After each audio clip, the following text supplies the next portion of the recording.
Nadie le tuvo miedo al principio. No nació como un jefe, no fundó ninguna pandilla y no necesitó dominar las calles para empezar a mandar. Aún así, con el paso del tiempo, su nombre comenzó a repetirse en lugares donde pocos llegan a escuchar. Cárceles, expedientes judiciales, llamadas interceptadas, conversaciones en voz baja. No aparecía en grafitis, no se mostraba en la calle, no buscaba fama y precisamente por eso creció. Como un hombre nacido en Jalapa terminó convertido en una de las figuras más influyentes de la Mara 18 en Guatemala. La respuesta no está donde todos miraban.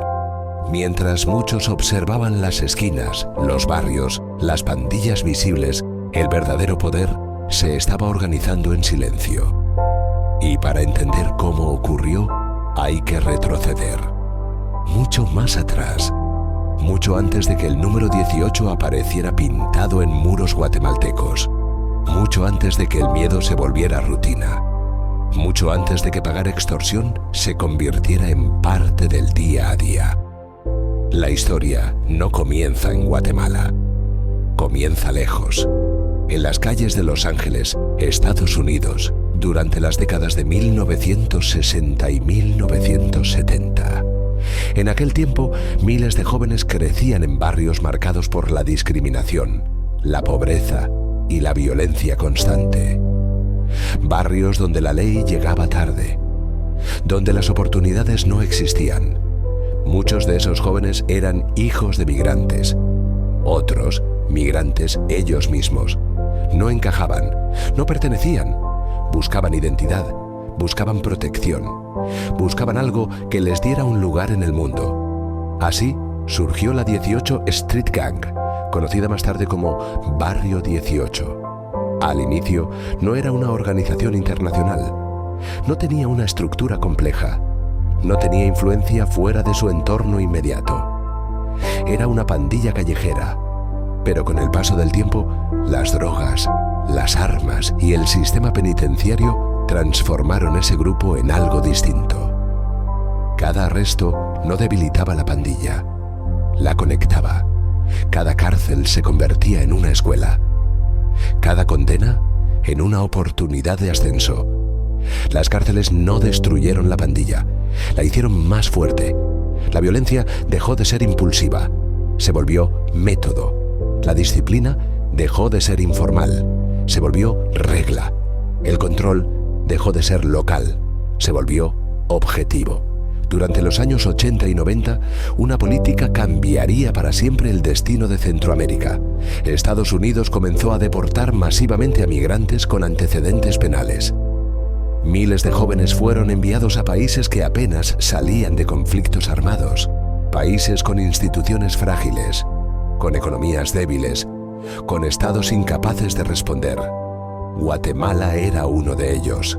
La Mara 18 no llegó a un país estable. Llegó a un país herido, un país con comunidades empobrecidas, con sistemas de seguridad colapsados, con jóvenes sin oportunidades reales. Los primeros miembros deportados encontraron un terreno fértil. Encontraron comunidades sin oportunidades, jóvenes sin futuro, familias rotas por la guerra, la migración y la pobreza. La pandilla empezó a crecer sin hacer ruido. Primero como pequeños grupos, luego como clicas organizadas. Cada clica controlaba un territorio específico. Calles, colonias, rutas de transporte. La violencia se convirtió en una herramienta, pero no era el fin. El dinero lo era. Con el tiempo, la extorsión se convirtió en el principal negocio. Cobrar por trabajar, cobrar por circular, cobrar por vender, cobrar por seguir vivo. El miedo dejó de ser una consecuencia. Se volvió un sistema que funcionaba todos los días. Muchos creyeron que encarcelar a los pandilleros resolvería el problema, pero ocurrió lo contrario. Las cárceles se transformaron en centros de mando. Desde prisión se daban órdenes, se organizaban castigos, se autorizaban asesinatos. La distancia ya no importaba. El encierro no limitaba el poder. La Mara 18 desarrolló una estructura interna más rígida, una jerarquía cerrada, un sistema de obediencia absoluta.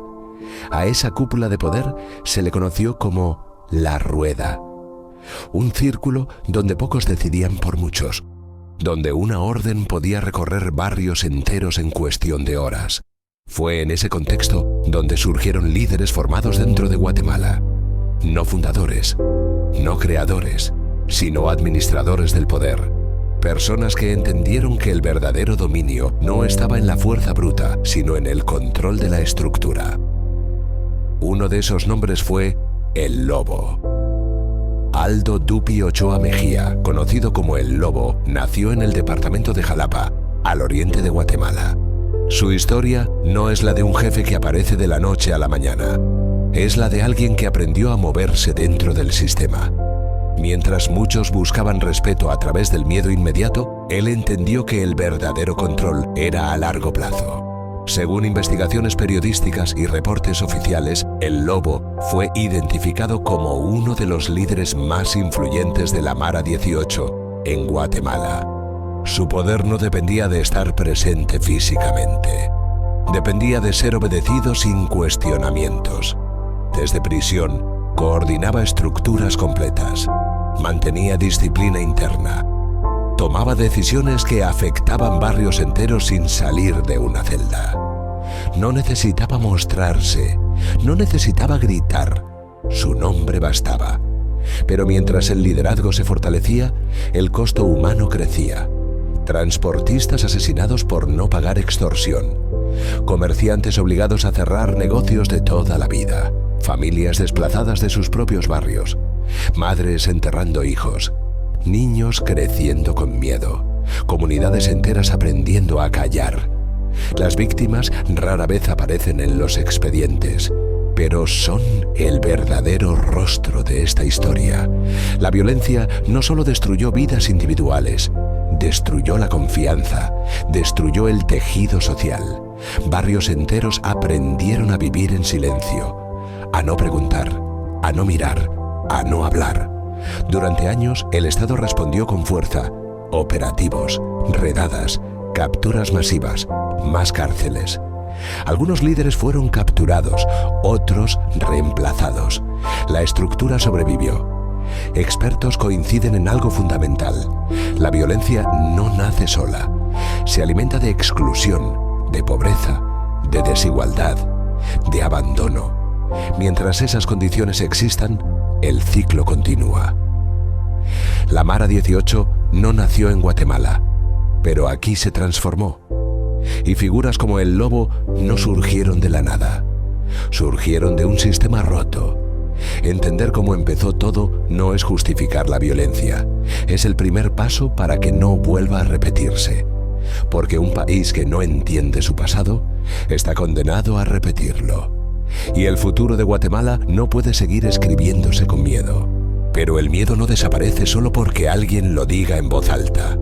Desaparece cuando una sociedad decide dejar de acostumbrarse a él. Durante demasiado tiempo, el miedo dictó horarios, decisiones, silencios. Dictó qué calles se podían cruzar, qué negocios podían abrir, qué palabras no debían decirse.